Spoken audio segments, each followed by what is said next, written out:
I'm David Breeden. I'm the senior minister at First Unitarian Society of Minneapolis, a humanist congregation, and this is Coffee and Wisdom, a humanist perspective on theological questions.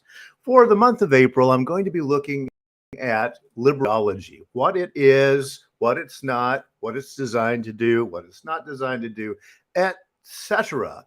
And the question first is, where did liberal theology come from? On Tuesday, I talked about Ernst Troeltsch, 1865 to 1923, a German Protestant liberal theologian who studied the philosophy of religion, the philosophy of history, the science of religion, and neo-Kantianism. Now, what do all of these have in common? They all are one step away from actual belief systems to look at how religion, in Ernst Troeltsch's case, Christianity, developed and what it means.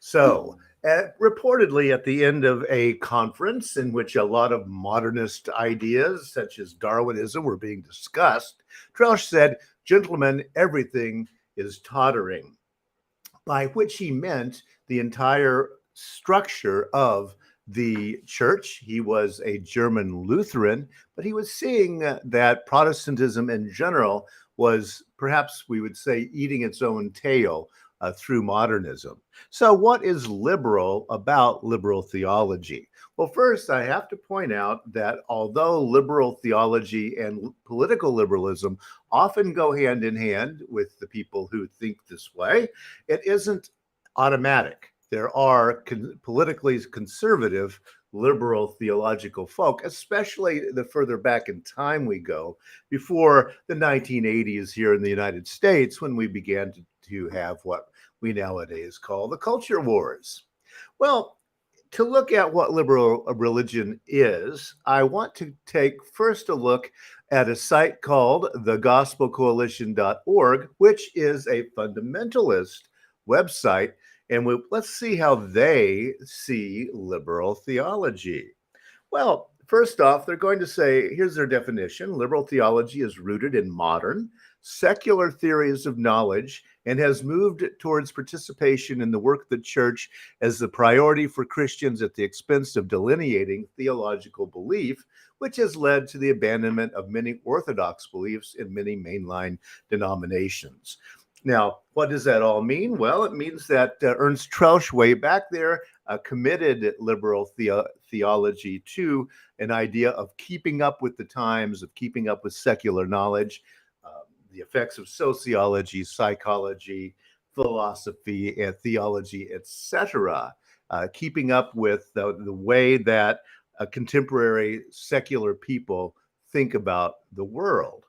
Here's a little summary from them, an essay by Andrew Hofecker. And this, again, is talking from the other side. And he writes, liberal theology, although including a wide variety of theological, philosophical, and biblical perspectives. And this is true. Mainline Christianity and with liberal theology, we're talking Methodists, we're talking Presbyterians, we're talking Congregationalists, United Church of Christ, etc. All right. So although they don't have the same beliefs, they all begin in this idea of a liberal theology in the 19th century. Enlightenment theories of knowledge. Bing, bing, there you go. One of the things about liberal theology is that what we call the Enlightenment is an idea behind it all. The Enlightenment meaning that we're going to look for evidence of things before we consider that they are true or facts. So Enlightenment theories of knowledge that reject external sources of knowledge, meaning God from outside somewhere, and substituted subjective autonomy of human reason and experience. So most liberal theologians nowadays don't really think that the Gospels, for example, are the gospel truth. Rather, they are historical documents that have changed over time and that were written by human beings, have been copied by human beings, interpreted, translated, etc., by human beings, not by some transcendent God out somewhere on a throne. While earlier theology, he goes on to say, was rooted in the belief that the Bible and the creeds articulated a coherent, unified, and authoritative worldview. Not anymore after Immanuel Kant, Friedrich Schleiermacher, Thomas Jefferson, he puts in there, and Walter Rauschenbusch. Rauschenbusch, known to those who follow Coffee and Wisdom, because he was the founder of the social gospel. Liberal theology eventually led to the fundamentalist modernist controversy, writes this author, which is definitely true, where theologically conservative fundamentalists defined certain orthodox beliefs that were fundamental to true Christianity. And what would those be? Well, the Bible is the Word of God, infallible, for example, and the Word of God never changes with time. Two fundamental things that liberal theology do not agree with. As I mentioned on Tuesday, the central fact, the central idea that so many liberal theologians have dealt with is from Max Weber, the sociologist, who said, the fate of our times is characterized by rationalization and intellectualization, and above all, the disenchantment of the world. So, rationalization, intellectualization, all up in the head, enlightenment ideas, and then the disenchantment of the world. The magic goes away from it in liberal theology. That was the claim of Max Weber, and that's what had Ernst Troeltsch so upset and thinking things were tottering. Well, let's look at a slightly different stream of liberal theology now, and that is that it takes into account psychology and the updates and time of psychology changing with time. I want to look today at something from Abraham Maslow, the psychologist, his hierarchy of needs. I've mentioned these several times. They also come into play in terms of sociological talk, political theory. I mean, how much does a government owe to its people? The hierarchy of needs starts at the bottom of the pyramid for Maslow with physiological needs. We have to be able to eat and drink, etc. Then safety, then belongingness and love, then esteem, and finally, what he calls self-actualization, by which he means something very specific, and I'll get to in a few moments. Abraham Maslow was a psychologist, 1908 to 1970, and still one of the more influential thinkers. He said, we crave and fear becoming truly ourselves.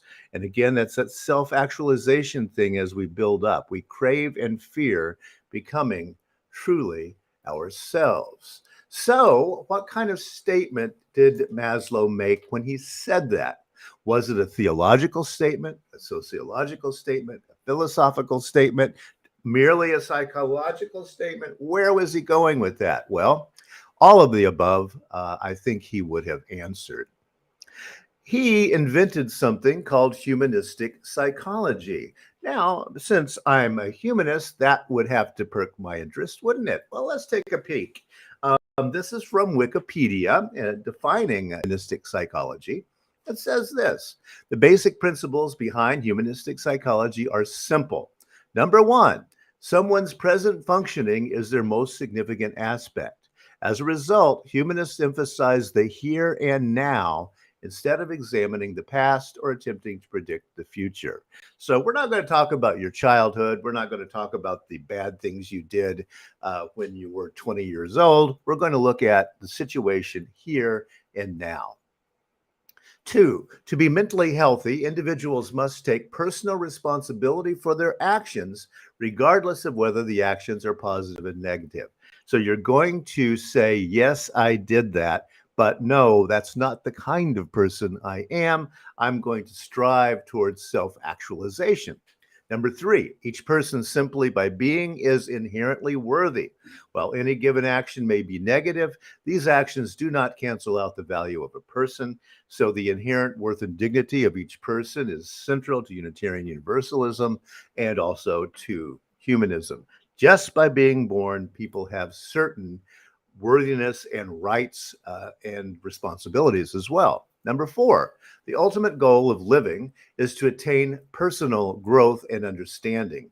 Only through constant self improvement and self understanding can an individual ever be truly happy, says this definition of humanistic psychology.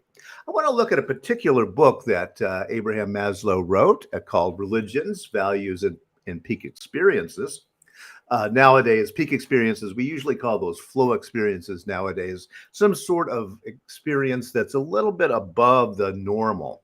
And so Maslow writes this: I see in the history of many organized religions a tendency to develop two extreme wings: the mystical and individual on the one hand, and the legalistic and organizational on the other. Now, notice that falls exactly into the pattern that we were seeing from the more conservative definition of what liberal theology is. The profoundly and authentically religious person integrates these trends easily and automatically. The forms, rituals, ceremonials, and verbal formulae in which he was reared remain for him experientially rooted, symbolically meaningful, archetypal, unitive. Such a person may go through the same motions and behaviors as his more numerous co-religionists, but he is never reduced to the behavioral as most of them are. Most people lose or forget the subjectively religious experience and redefine religion as a set of habits, behaviors, dogmas, forms, which at the extreme becomes entirely legalistic and bureaucratic, conventional, empty, and in the truest meaning of the word, anti-religious.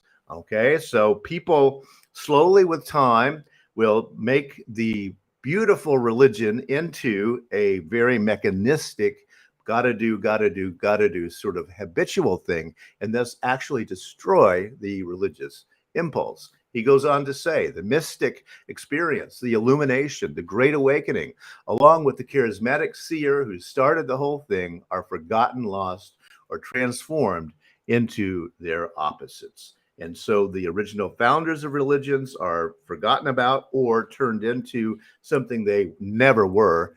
And suddenly we have an ossified religious experience. He writes, organized religion, the churches finally may become the major enemies of the religious experience and the religious experiencer. This is a main thesis of this book, the book being Religions, Values, and Peak Experiences by Abraham Maslow. Now, what we have here is a very interesting setup from Maslow of what did indeed happen in American culture. Might it be, according to Maslow and other religious progressives, that the world's fourth great religion, which, by the way, is atheism agnosticism, meets the criteria for a religion? If so, how? So, the number 4 religion in the world today, after Christianity and Islam and Judaism, although actually Hinduism has considerably more people in it, but Maslow wasn't thinking of it quite in that way. But the number 4 religion with the most people is atheism, agnosticism, and in the US, what we call nuns. Well, the John Templeton Foundation looks at religious trends, and one of the things on their website this week is What Do Unbelievers Actually Believe by Abby Ponticello. Now, what she's looking at is there a pattern, as Maslow predicted there might be, to what non-believers believe? Well, do unbelievers have alternative religious-like beliefs? If so, do these beliefs play the same personal and social role as religious beliefs? And then what is believing? Definitely look at the Templeton site, the John Templeton Foundation, and there is a video by the professor who did this research. She goes on to talk about the belief of unbelievers. Very quickly, if you look down the page, it will talk about Nietzsche, it will talk about Darwin, it will talk about some kind of Enlightenment scientific method idea, all of which fall into the liberal theological ideas. But wait a minute. All right, we can agree on all that. And maybe Maslow was right that people will slowly become unreligious because the ossified nature of mainline Protestantism, especially, also Roman Catholicism to some point. All right, they're going to exit the building. What then are they going to go to? Maslow thought that it would be a great idea to go towards some kind of personal actualization. And we'll talk more about that next week as we look at the origins of liberal theology. Thanks a lot for joining in today. If you've got questions or comments, you can email me at minister@firstunitarian.org. On Fridays, we have a live Zoom chat on these ideas and many other things. If you would like the Zoom link, just email me, minister@firstunitarian.org. And thanks so much for listening today.